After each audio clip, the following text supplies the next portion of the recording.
Death, taxes, and secret layers. It's the Secretversary 2021 video, y'all. You've seen these before. We're gonna break down the value of each of these sets and tell you which ones we would buy. Yes, and with no Magic the Gathering is fast moving and it's going to rip your face off, so look out and always look across the street. The video starts right now.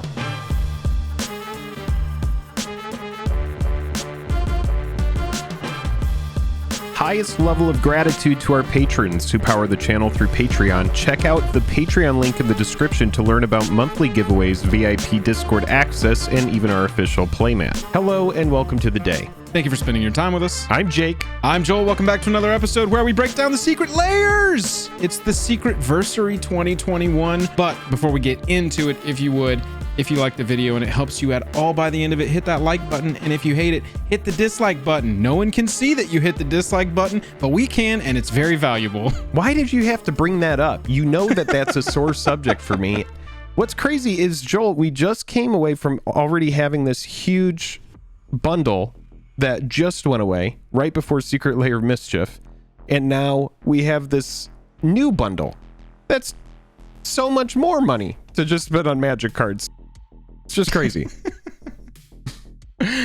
All right, before Jake hulks out over the dislike button, let's get into these secret layers. You can see here we have the Secretversary Superdrop 2021. As always, we are going to scroll down to the bottom and go one by one with these, starting with heads I win, tails you lose. Jake, this is the craziest secret layer I think we've seen thus far. It's a format breaker. Outside of the initial reaction to Walking Dead, this is the next one of format breakers. You're actually right on your list. Yeah. You're absolutely right. $100 whole commander deck. 5 special cards that are flip cards that are foils. You can see these here. It's got a coin with it. It's a coin flip deck. This is a personal deck of Gavin Varys, one of the designers of MTG, and they've turned it into a secret layer. It includes these 5 foil reversible cards: Zender Split, Okon, Propaganda, Stitch in Time, Croc's Thumb, 45 additional foil reprints, 50 non-foil reprints, and then the other stuff. Jake, off the rip, if you take it to TCG Player and put just the deck list in to buy, as you can see here, $261.44. That's before foils. Before we started the video, you said, that if not financial advice, but if you had the capital for it, just buy a bunch of these and, most likely you're going to be able to flip it for an easy extra $100. Just 2x it right out the gate as soon as they ship it to you. Right. I don't disagree. There's a lot of cards here that are going to be new art, lots of reprints. It's a fun mechanic. People like flipping coins. Yeah, we've played against these commanders. I don't have this deck, but we have played against them, and it's a fun mechanic. It's great. And we have new news coming out that we're not going to get into here, but make sure you are subscribed because we're going to cover it in the future regarding the new unset. And there's going to be new cards that are unbanned, and we have a lot of information to unpack there too. So yeah, essentially without getting into each individual card, just because that's just not realistic for this video, yeah, it's definitely worth it. Yeah, this one is the most slam dunk worth it. One of these things I've maybe ever seen. This is an easy spend for me. I will be buying this one. And like I said, straight out of the box, before you even foil out any of those cards, $261 of value in this one secret layer that they're selling for $100. So pretty crazy. Jake, let's jump to the next one. PixelSnowLands. What you need to know about the basic lands, there is no value here. Everybody has access to basic lands, and it really is in the eye of the beholder. That said, I think that all of these cards are very beautiful. I love the color template on a lot of them. They're very beautiful to look at. And again, I was looking at the swamps and the islands just specifically for, I like to play blue, black, and modern and that kind of stuff. So I think that those would fit nicely in there. The thing that you need to know about these basic lands is at this point, Wizards of the Coast is just throwing spaghetti at the wall to see what sticks. Anything goes. We're going to see so many different full art basic lands. This is not the end of it. But again, a very cool iteration. If you're into that old, 8-bit kind of, retro style gaming, then these are really going to resonate with you. Not much more that we need to say about basic lands other than that. No real value, but they are completely applicable in so many different situations. Historically, with the secret layers that were basic lands, the value is higher on these because these are purchased less overall. So resale value, if that's all you're worried about, is typically higher on the land packs. But past that, it's really a matter of preference and what you want to help bling out your deck. Jake, let's talk about one that's got some playable cards that aren't lands in it, and that's Far Out Man. It's got Aether Gust, Counterspell, Fabricate, Factor Fiction, Mystical Tutor. This is one of the first ones in a long time, Jake, where the value of the cards does not line up evenly with the value of the Secret Lair. There's about $26 to $28 worth of value in here, most of it coming from the borderless Mystical Tutor. Low to the ground tutors that help you find all of your combo pieces is what CEDH is all about. You just assemble your combo as quickly as possible. If you don't win within a certain turn, you're going to get beat. Jake, to your point, the flavor text here is now, did I file that away under C for combo or F for finisher? That is exactly... Oh my God, I didn't even see that. But yeah, that's exactly what it is. Yeah, right. That is exactly what it is. I like the art on this pack. It is really fantastic versions of these cards. But again, the value, $20 on Mystical Tutor, $6 on Fabricate. Past that, there is not a ton. Jake, let's go to Crocodile Jackson's Monstrous Menagerie. This one is another one that is very top heavy. And I say top heavy to refer to the Secret Lairs, where one card is pretty much carrying the entire load. And in this $30 Secret Lair, it's that Pathbreaker Ibex. That's it. $26 card. Everything else in here, Temur Sabertooth 4, everything else is $1 or less. Right. And yeah, the Ibex is what it's all about again. This is one that I would hard avoid. The art doesn't specifically resonate with me, despite I really liked Monster Anatomy 101, which was the one that was in the previous layer. This is close to that. Very vibrant, very big departure from what you would typically expect from Magic the Gathering art. Oh, yeah. But again, just nothing here. Chupacabra is great. Winding Constrictor is great. These are all cards that are strong in certain different strategies. Yeah. But this is just not for me. The Ibex is what it's all about. And so, you know, entering this new era of Secret Lair where we're going to be getting these Viscera Seers that are serialized. Are people going to be mass opening this stuff? Everybody has already been talking about, we probably need to make a video about it, about all the Praetors are crashing into the ground because so many people are opening that looking for this bigger chase card. So a lot of these are going to race right to the bottom, and you're probably going to be able to acquire that Ibex for a very reasonable price point. We just saw actually on Twitter today, Persistent Petitioners got a strange new inclusion version in Secret Lairs, so they are branching out with that, and you're absolutely right, Jake. We've got next up, we've got Fblthp. This one has got a little more even distribution of the value here. Intruder Alarm is a $9 card. Sheldock Isle, Jake, which I know you play, is an $8 card. Path is a $4 card, and I maybe will ever forever be a $4 card. Well of Lost Dreams and Frantic Search are both $2. This is a lot of playable cards, but the art is very specific. And I mean, do you want just this version of Path to Exile in your deck, or do you want to find a home for all 5 of these cards in the same deck? That's why I would personally probably not be picking this one up. But I know Fblthp fans love it. Sure. I mean, shout out to Jank, one of our patrons who absolutely loves Fblthp so much. But yeah, again, this isn't really for me. Intruder Alarm is a great card. Path to Exile is a great card, but we have so many different versions of Path. Intruder Alarm is one that if I wanted this copy, I could pick it up. I like the OG art. Yeah, Sheldock Isle is really the big one as far as lands go. For me, Sheldock Isle, I do have Sheldock Isles for mill, and I did think, you know, maybe I go ahead and pick these up. But again, this is one, I'm just going to say this now, I likely won't be buying the bundle for this product. There's going to be a couple that I pick and choose, especially with the full Commander deck out there that's going to be $100 right out the gate that we already talked about. This one for me is a pass, despite having a couple cards that I do like. Yeah, it's got this is another one. This is the second one in the set where, as I put all the values together, this is only worth about $25 to its $30 regular version. Far Out Man was the other one at $26 to its $30. It's interesting because every time we cover these, you know, I'm always really gracious with WotC about putting value into these packs. And it's interesting that these have not gotten there. Not all of these anyway are getting there as far as value. There is one in particular in that commander deck, which is insane. But Jake, next up we got another basic land pack. We just have more basic lands here, this time centered around Dracula, which is really cool, but it's the exact same argument that we have for the pixelated lands that we just talked about. Right. Exact same thing.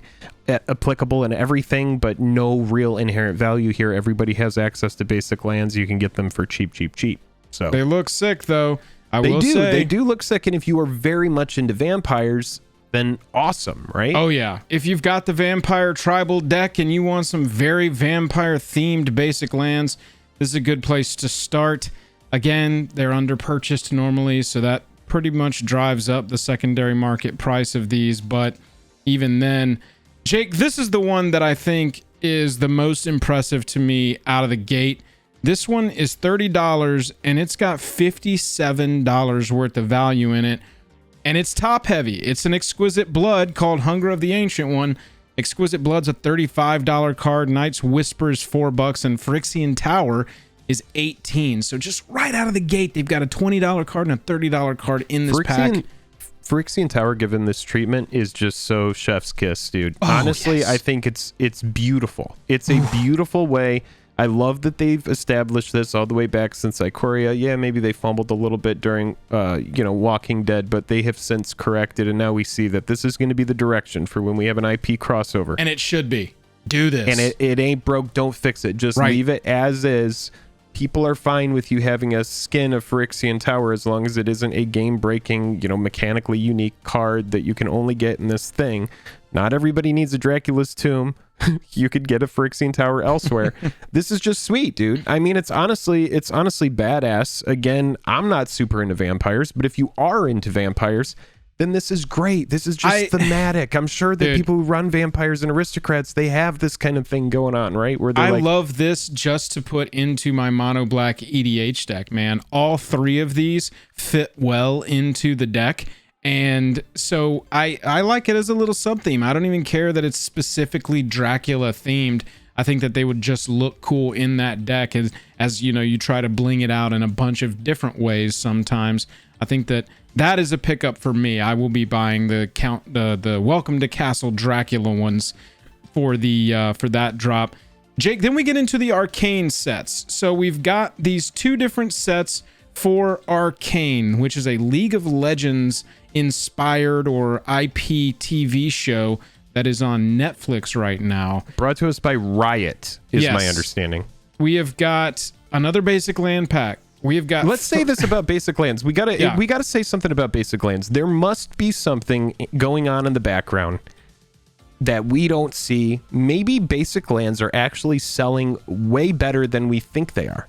Maybe basic lands are actually, because they have so much, so many diverse formats that they can go into. They can go into anything. Maybe Wizards of the Coast is stepping away from specific cards that may be kind of, because here's the thing that we haven't seen. We haven't seen the Mana Crypt. We haven't seen even the doubling season. We haven't seen whatever the big $100 card is. They haven't made a $100 card into a Secret Lair product, right?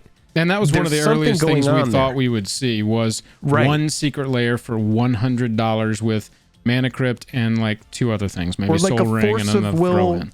Alongside a counter spell and a whatever. Yep. But there's something there where they are acknowledging the secondary market where they're like, no, we're not going to touch these high money cards yet because it might, I don't know. I don't know. There's something going on there. But basic lands are just completely, this is the most basic lands that we've seen in a given bundle ever. For sure. But it's the same thing as always. Great, normally secondary market historically because nobody really buys them, it seems. Sure. And but past that, they're just basic lands. So you either like them or you don't. You want them or you don't. We're not going to be able to tell you whether or not you should buy that one. Jake, this is the main Secret Lair for Arcane. This is the themed cards. We've got a host of cards in this one. It's kind of interesting. Path to Exile, perpetually a $4 card. Rhystic Study, $35. And this is a differently named Rhystic Study. It doesn't have TN art. It's got its own thing from the TV show. It's called Unstable Harmonics. This is a card I really, really like. I don't have to like League of Legends to enjoy any of this except maybe the flavor text, which whatever. It's a copy of Rhystic Study in a $30 single market purchase that you can make. Fantastic. Past that, that's probably the biggest. And then also Thran Dynamo, man. Yeah, it's got Thran Dynamo. It's like a $4 card, but this is a cool looking Thran Dynamo. You know, if you want a Thran Dynamo. Past that, as far as value, you've got Seize the Day in here, which is a nice little little $8 card. Round 2, that's a pretty cool name for Seize the Day. I do like that.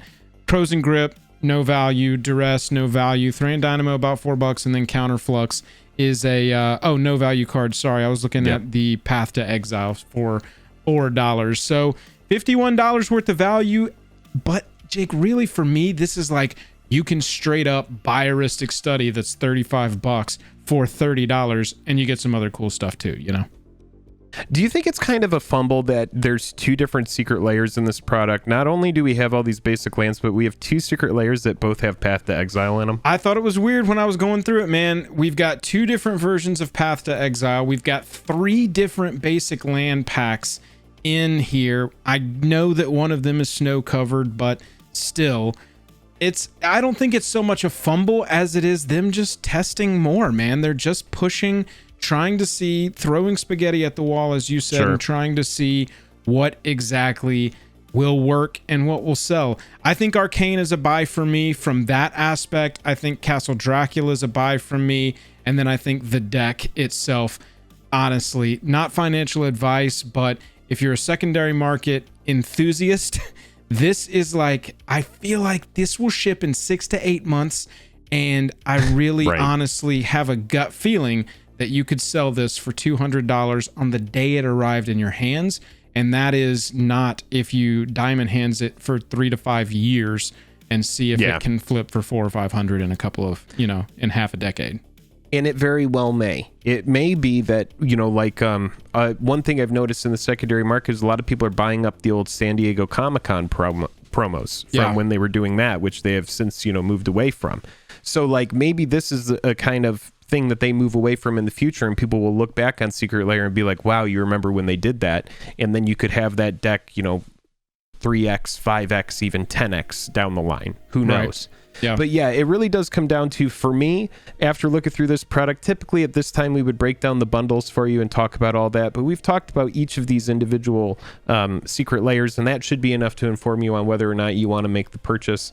All in all, a little bit lackluster for me. I think I would go for the Dracula pack. I like that. Probably just go non-foil. I'm still seeing a lot of these cards come out looking like Pringles. I'm seeing like recent videos.